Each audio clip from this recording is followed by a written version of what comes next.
প্রিয় ছাত্রছাত্রীরা, রাত পোহালে তোমাদের ভূগোল পরীক্ষা। তাই তোমাদের পরীক্ষায় চূড়ান্ত সফলতা অর্জনের জন্য আজ আলোচনা করব ভূগোল সাবজেক্টের 2 এবং 3 মার্কের প্রশ্নের সবথেকে নিখুঁত সাজেশন, অর্থাৎ শেষ মুহূর্তের প্রস্তুতি সাজেশন নিয়ে। তাই ভিডিওটি প্রথম থেকে শেষ পর্যন্ত দেখো এবং আলোচিত প্রতিটি প্রশ্ন তোমরা একবার হলেও দেখে যাও, কেননা আমি তোমাদের জন্য প্রত্যেকটি অধ্যায় থেকে 2 এবং 3 মার্কের এমন প্রশ্নই দিয়েছি যে প্রশ্নগুলি আগামীকাল আসবেই। তাই কথা না বাড়িয়ে শুরু করছি আজকের আলোচনা। মাধ্যমিক 2026 ভূগোল 2 এবং 3 মার্কের প্রশ্ন শেষ মুহূর্তের প্রস্তুতির সাজেশন। প্রথম অধ্যায়, এই অধ্যায়ের 3 মার্কের প্রশ্নগুলি দেখে নাও। প্রথম কোশ্চেন, উপনদী ও শাখা নদীর মধ্যে পার্থক্য লেখো। পরের প্রশ্ন, নদীর বহন কার্যের 3টি প্রক্রিয়া সংক্ষেপে ব্যাখ্যা করো। নেক্সট, কোশ্চেন নম্বর 3, অশ্বক্ষুর আকৃতির হ্রদের সৃষ্টি চিত্রসহ ব্যাখ্যা করো। পরের প্রশ্ন, নদীর মোহনায় বদ্বীপ কেন গড়ে ওঠে ব্যাখ্যা করো। পরের প্রশ্ন, কোশ্চেন নম্বর 5, সুন্দরবন অঞ্চলের জলবায়ুর পরিবর্তনের 3টি প্রভাব সংক্ষেপে ব্যাখ্যা করো। নেক্সট, কোশ্চেন নম্বর 6, হিমরেখার উচ্চতা সর্বত্র এবং সব ঋতুতে সমান হয় না কেন। পরের প্রশ্ন, নদী উপত্যকা ও হিমবাহ উপত্যকার 3টি পার্থক্য উল্লেখ করো। নেক্সট, কোশ্চেন নম্বর 8, উষ্ণমরু অঞ্চলে বায়ুর কার্যের প্রাধান্য দেখা যায় কেন ব্যাখ্যা করো। নেক্সট, কোশ্চেন নম্বর 9, অনুদৈর্ঘ্য ও বারখান বালিয়াড়ির মধ্যে 3টি পার্থক্য লেখো। প্রথম অধ্যায় থেকে এই 9টি 3 মার্কের প্রশ্ন সব থেকে বেশি গুরুত্বপূর্ণ। এবার আলোচনা করব প্রথম অধ্যায়ের 2 মার্কের সব থেকে গুরুত্বপূর্ণ প্রশ্ন। সংজ্ঞা লেখো। পর্যায়ন, নগ্নিভবন, জলবিভাজিকা, প্রপাতকূপ, লোয়েস এবং তির্যক বালিয়াড়ি প্রত্যেকটির সংজ্ঞা ও বৈশিষ্ট্য মুখস্থ করে নেবে। নেক্সট, কোশ্চেন নম্বর 2, পাখির পায়ের মতো বদ্বীপ কিভাবে গঠিত হয়। নেক্সট, কোশ্চেন নম্বর 3, পলল শঙ্কু কি। পরের কোশ্চেন, অপসারণ গর্ত কিভাবে সৃষ্টি হয়। নেক্সট, কোশ্চেন নম্বর 5, হিমশৈল কি। পরের প্রশ্ন, পাদদেশীয় হিমবাহ বলতে কি বোঝো। নেক্সট, কোশ্চেন নম্বর 7, ইনসেলবার্টস কাকে বলে। দ্বিতীয় অধ্যায়ের 3 মার্কের প্রশ্নগুলি দেখে নাও। প্রথম কোশ্চেন, ট্রপোস্ফিয়ারের উচ্চতা বৃদ্ধির সঙ্গে উষ্ণতা হ্রাস পায় কেন। নেক্সট, কোশ্চেন নম্বর 2, জেট বায়ুপ্রবাহের সঙ্গে ভারতীয় মৌসুমী বায়ুর সম্পর্ক উল্লেখ করো। ইতিমধ্যে আমি তোমাদের জন্য ভূগোল সাবজেক্টের 5 মার্কের প্রশ্নের নিখুঁত সাজেশন, অর্থাৎ লাস্ট মিনিট সাজেশন নিয়ে আলোচনা করেছি। যারা এখনো দেখোনি, ডেসক্রিপশনে লিঙ্ক দেওয়া থাকবে, দেখে নেবে। নেক্সট কোশ্চেন, সমুদ্রবায়ু ও স্থলবায়ুর পার্থক্যগুলি আলোচনা করো। নেক্সট, উষ্ণতা বৃষ্টিপাত লেখচিত্রে ভূমধ্য সাগরীয় জলবায়ু চিহ্নিত করার 3টি যুক্তি সংক্ষেপে ব্যাখ্যা করো। পরের প্রশ্ন, ঘূর্ণবাত ও প্রতীপ ঘূর্ণবাতের মধ্যে পার্থক্য লেখো। এবার দ্বিতীয় অধ্যায়ের 2 মার্কের প্রশ্নগুলি দেখে নাও। প্রথম কোশ্চেন, বৈপরীত্য উষ্ণতা কাকে বলে। নেক্সট, জেট বায়ুর 2টি বৈশিষ্ট্য উল্লেখ করো। পরের কোশ্চেন, চিনুক কি।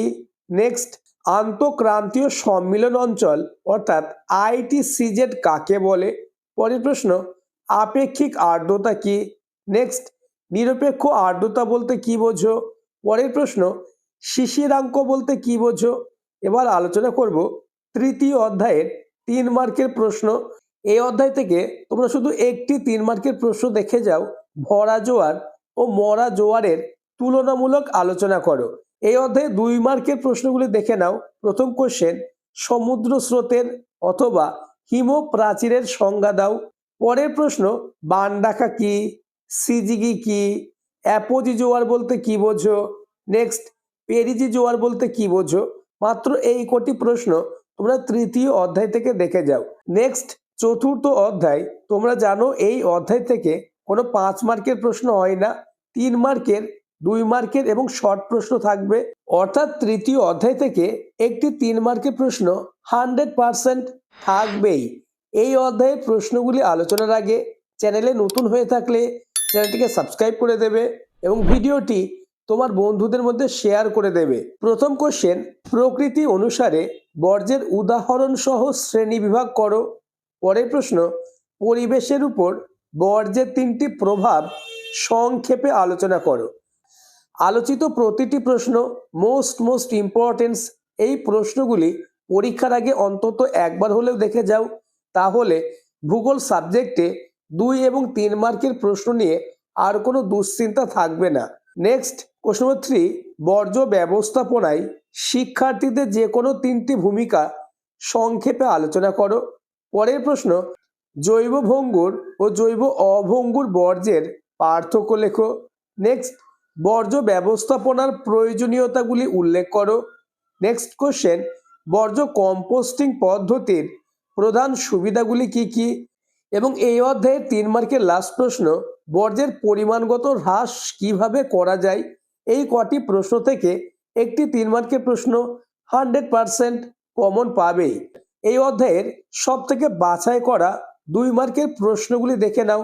প্রথম কোশ্চেন, কঠিন বর্জ্য পদার্থের সংজ্ঞা দাও। পরের প্রশ্ন, পৌরসভার বর্জ্যের সংজ্ঞা দাও। নেক্সট, কোশ্চেন নম্বর 3, তেজস্ক্রিয় বর্জ্য বলতে কি বোঝো। পরের প্রশ্ন, বর্জ্য ব্যবস্থাপনার সংজ্ঞা দাও। নেক্সট, বর্জ্যের পুনর্ব্যবহার কাকে বলে। নেক্সট, বর্জ্যের পুনর্বিকিরণের সংজ্ঞা দাও। নেক্সট কোশ্চেন, বর্জ্য ব্যবস্থাপনায় ভরাটকরণ কাকে বলে এবং কম্পোস্টিং বলতে কি বোঝো। এই 8টি 2 মার্কের প্রশ্ন থেকে একটি 2 মার্কের প্রশ্ন কমন পাবে। এবার আলোচনা করব পঞ্চম অধ্যায় অর্থাৎ ভারতবর্ষ। এই অধ্যায়ের 3 মার্কের প্রশ্নগুলি দেখে নাও। প্রথম কোশ্চেন, পূর্বঘাট ও পশ্চিমঘাট পর্বতমালার মধ্যে 3টে পার্থক্য লেখো। পরের প্রশ্ন, ভারতের পশ্চিম বাহিনী নদী মোহনায় বদ্বীপ গড়ে ওঠেনি কেন, ব্যাখ্যা করো। নেক্সট, কোশ্চেন নম্বর 3, মৃত্তিকার ক্ষয় এবং সংরক্ষণের 3টি করে কারণ উল্লেখ করো। পরের প্রশ্ন, ভারতের অরণ্য সংরক্ষণের 3টি পদ্ধতি আলোচনা করো। নেক্সট, ভারতীয় কৃষির মুখ্য 3টি সমস্যা আলোচনা করো। কোশ্চেন নম্বর 6, ভারতের রেলপথ ও সড়ক পথের গুরুত্বের তুলনামূলক আলোচনা করো। পরের প্রশ্ন, কোশ্চেন নম্বর 7, বস্ত্র শিল্পকে শিকড় আলগা শিল্প বলার 3টি কারণ লেখো। নেক্সট, খারিফ শস্য ও রবি শস্যের মধ্যে পার্থক্য লেখো। পরের প্রশ্ন, পেট্রো রসায়ন শিল্পকে উদীয়মান শিল্প বলে কেন। নেক্সট কোশ্চেন, দক্ষিণ ভারতের চেয়ে উত্তর ভারতের খাল দ্বারা জলসেচ অধিক প্রচলিত কেন। এই 10টি 3 মার্কের প্রশ্ন ভারতবর্ষ অধ্যায় থেকে সব থেকে গুরুত্বপূর্ণ। এবার দেখে নাও 2 মার্কের প্রশ্ন। প্রথম কোশ্চেন, মরুস্থলী বলতে কি বোঝো। নেক্সট, বহুমুখী নদী পরিকল্পনার সংজ্ঞা দাও। পশ্চিমী ঝঞ্ঝার সংজ্ঞা দাও। ধাপ চাষের সংজ্ঞা দাও।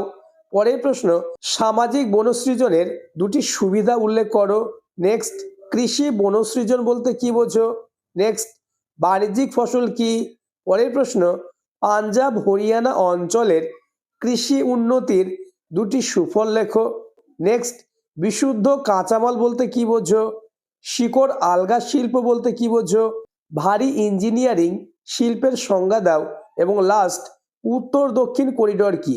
এবার আলোচনা করব তোমাদের লাস্ট অধ্যায় অর্থাৎ মানচিত্র। এই অধ্যায় থেকেও কোনো 5 মার্কের প্রশ্ন থাকবে না, অর্থাৎ এই অধ্যায় থেকে একটি 3 মার্কের প্রশ্ন 100% থাকবেই। এই অধ্যায়ের প্রশ্নগুলি আলোচনার আগে আবার বলবো, চ্যানেলে নতুন হয়ে থাকলে চ্যানেলটিকে সাবস্ক্রাইব করে দেবে এবং ভিডিওটি তোমার বন্ধুদের মধ্যে শেয়ার করে দেবে। প্রথম কোশ্চেন, উপগ্রহ চিত্রের প্রধান 3টে ব্যবহার আলোচনা করো। নেক্সট, ভূ বৈচিত্র্যসূচক মানচিত্রে ব্যবহৃত বিভিন্ন ধরনের স্কেলের উল্লেখ করো। পরের কোশ্চেন, ভূ বৈচিত্র্যসূচক মানচিত্র ও উপগ্রহ চিত্রের পার্থক্য কি কি। Next, question number 5, geostationary ও সান সিনক্রোনাস উপগ্রহের মধ্যে পার্থক্য লেখো। নেক্সট কোশ্চেন, দূর সংবেদন ব্যবস্থার সুবিধা ও অসুবিধাগুলি উল্লেখ করো। এবার এই অধ্যায়ের 2 মার্কের প্রশ্নগুলি দেখে নাও। আলোচিত প্রতিটি প্রশ্ন মোস্ট ইম্পর্টেন্স। এই প্রশ্নগুলি থেকে আগামীকাল 2 এবং 3 মার্কের প্রশ্ন কমন পাবেই, তাই প্রতিটি প্রশ্ন অন্তত একবার হলেও দেখে যাও।